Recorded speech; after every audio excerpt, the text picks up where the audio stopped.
শরীর ঠিকঠাক আছে তো? না গ্যাস্ট্রিকে ধরবো? কে হার্টের রোগে ধরবো না? কে কোনো কোনো পাত বাইরেইব না? হুজুর আমার আরে খালি পিছন দিক দিয়ে হাওয়া লিক করে, হুজুর আমি পারি না গ্যাসের জ্বালা রোজা রাখতে। পাড়া দিন ভরে শিয়াল কুত্তার মতো 11 মাস খাইতে পারে, 1 মাসে তোরে বেরামে ধরে। শয়তান কথা কন না কেন? হে নবী নিজে কইছে এটা শয়তান, ও নিজে কইছে শয়তান, নবী কইছে শয়তান। যে রোজার মাস পাওয়ার পরে রোজা রাখলো না ও আমার উম্মত না, ওরে আমি চিনি না। সারা মাস কুত্তা বিলের মতো 11 মাস খায়, রোজার মাস এলে হলে পরে বাইতে ধরে। বাইতে তা বাইতে ধরবার তুই সোলাবিট হান্দাস, শশা হান্দাস, তো তোর সোলাবিট যেটা খাইলে তোর বাই হয় ওটা খাবি না? নবী না করছে। সারা বছর কুত্তা বিলের মতো খায়, রমজান মাস আসলে রোজার সময় তার বেরামে ধরে। কথা কন না কেন? এর বদমাইশ আছে না? থাপড়ায় কান ফাটায় হালাবেন, এগুলোর সাথে কথা বলাও না যায়। আর দেখবেন সারা বছর দোকান খোলা থাকে, রোজার মাস হলে দোকানে বোরকা লাগায়। কথা কন না কেন? সারা মাস ওর দোকান খোলা, ল্যাংটা সেরিগুলোর মতো। রোজার মাসে একবারে দেখবেন যেদিনেতে তারাবি শুরু ওই দিন থেকে পুরা বোরকা লাগাই দেয়।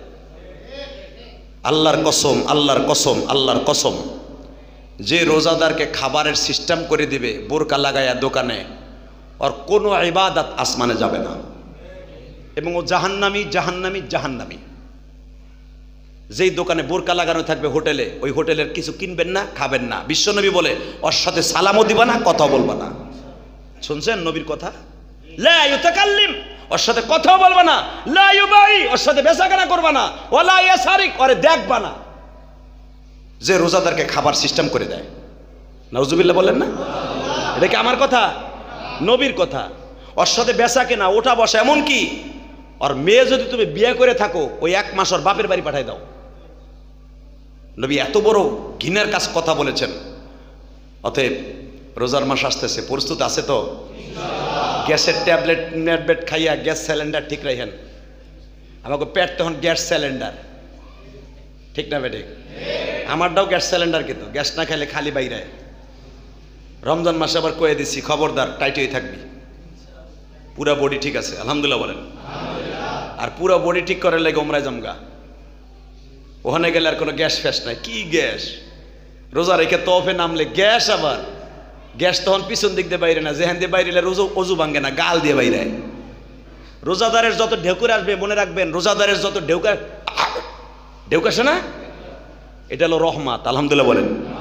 আর যেটা পিছন দিক দিয়ে বাইরে ওটা হলো গজব। মাসলাটা ভালো করে রাখেন। রোজাদারের ঢেকুর যত আসবে, এই ঢেকুরের সাথে যে বদগন্ধটা আসবে, এটা আমার আল্লাহর কাছে মেশকম্বারের চাইতে বেশি দামি। আরো জোরে কও। আর পিছনের দিক দিয়ে যেটা বাইরে আসবে, ওটা আল্লাহর কাছে জাহান্নামের চাইতে ঘৃণিত। তাহলে বুঝেন, রোজাদারের ঢেকুর যত বেশি আসবে, আল্লাহর কাছে ঢেকুরের ঘ্রাণটা মেশকম্বারের চাইতে বেশি দামি হবে। মাসলা ভালো করে বুঝেন। কারণ রোজাদারের ঢেকুর আসবে, হালাল খাবার যখন খাবে তখন ঢেকুরের মাধ্যমে সেটা পরিষ্কার হয়ে যাবে। আর যেটা বেশি খারাপ খাবার খাইবেন, গজবের খাবার, ওটা পিছন দিক দিয়ে বাইরে, সামনের দিক দিয়ে না। কারণ পিছনে কোনোদিন ভালো জিনিস বেরোয় না, ওটা নাপাক জিনিসই বেরোয়। কথা কন না কে? ভালো জিনিস গাল দিয়ে বেরোবে, একই বাতাস, গাল দিয়ে বাইরে হয় ঢেকুর, আর পিছন দিক দিয়ে বাইরে ওটার নাম কি? একজন বাংলা কয় পাপ। হ্যাঁ ঠিকই আছে। নিজের মাতৃভূমি বলা ফরজ। হাসো কেন? এই বেড়া হাসো কে? নিজের মাতৃভূমিতে বুঝানো এটা ফরজ। আলহামদুলিল্লাহ বলেন। এই জন্য কোরআনে আল্লাহ বলছে ওয়ানাহানু, আল্লাহ বলছে নাজ্জালুল আরাবিয়্যান লাআল্লাকুম তাকিলুন। কোরআন আপনার আরবি ভাষা নাযিল করছে যেন আপনার উম্মতরা বুঝে, আপনার গ্রামের মানুষ। আরবি ভাষা না যদি নাযিল না করে বাংলা ভাষা করতো, সৌদি আরবের লোক বুঝতো। এই জন্য আমার আল্লাহ বলে আমি আরবি ভাষা নাযিল করছি, যে আমাকে বাংলা ভাষা ওইটা কয় পাত। ঠিকই কইছে ও। আর একটু সার্চ করে কইলে এটা বাই, আর একটু সার্চ করে যদি কোন পিছনের রাস্তা দিয়ে হাওয়া, একই তো কথা, ঠিক না বেঠিক? অতএব সবার প্রতি আমার দাবি রইল, কথাগুলো কেন বললাম, আল্লাহ তাআলা যেন আমাদের রোজার জন্য প্রস্তুত থাকার তৌফিক দান করেন। আমিন। আর একটা কথা বলে দিয়ে যায়, রোজা কবুল হওয়ার জন্য এই শাবান মাসে পুরা প্রস্তুতি নিতে বলছে নবী। শাবান শব্দের অর্থ পরিষ্কার হওয়া। জামা পয়লা পরিষ্কার হলে, অপরিষ্কার হলে কি দিয়ে পরিষ্কার করেন? হ্যাঁ দেখছেন, আমরা আরবি শব্দ বাংলা ইউজ করি, শাবান দিয়ে পরিষ্কার করি। আল্লাহ ঠিক মাহে রমজানে পরিষ্কার হইয়া ক্লিয়ার হইয়া কলবকে ধুইয়া মুইসা পরিষ্কার করিয়া রমজানে প্রস্তুত হওয়ার নাম হলো শাবান। পরিষ্কার হবেন তো ইনশাআল্লাহ? গ্যাস ম্যাস যা আছে সব ভালো হয়ে যাবে। হার্টের রুগী মুগী যা আছে শরীরে শক্তি রাখবেন, দৌড়ত্তর হার্টের রোগ, দৌড়ত্তর ডায়াবেটিস সব বাদ। 30টা রোজা রাখবো, 30 দিন তারাবি পড়বো।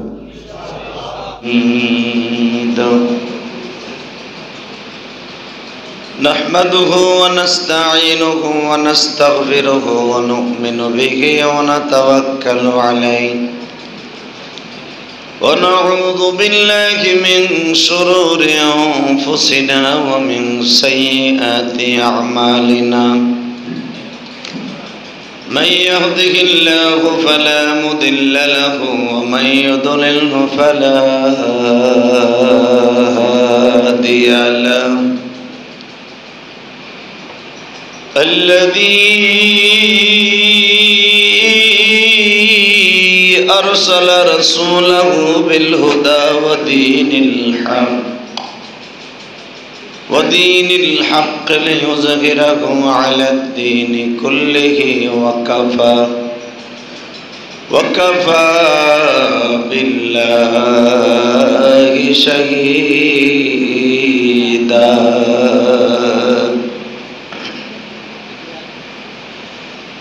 أما بعد فقد قال الله تبارك وتعالى فأعوذ بالله من الشيطان الرجيم بسم الله الرحمن الرحيم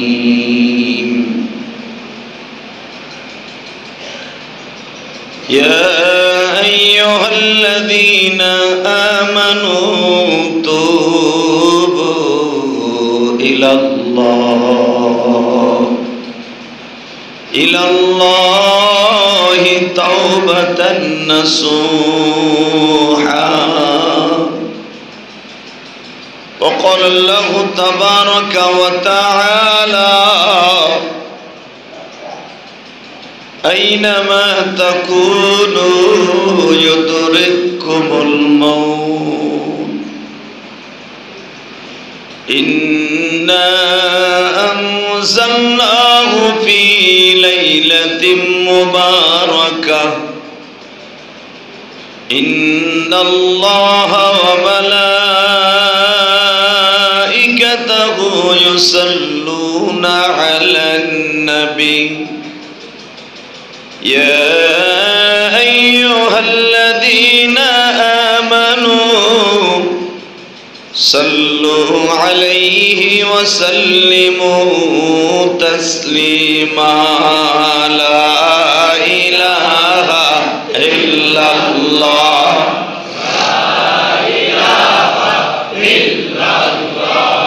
لا إله إلا الله لا إله إلا الله لا إله إلا الله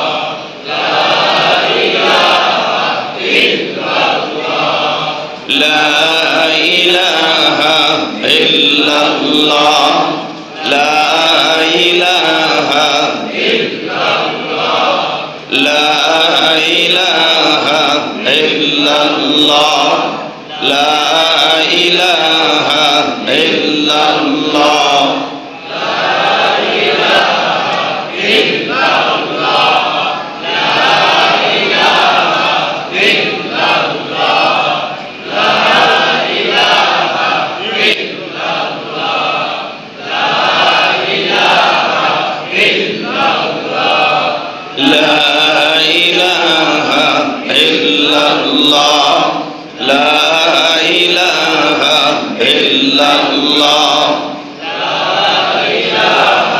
إلا الله لا إله إلا الله لا إله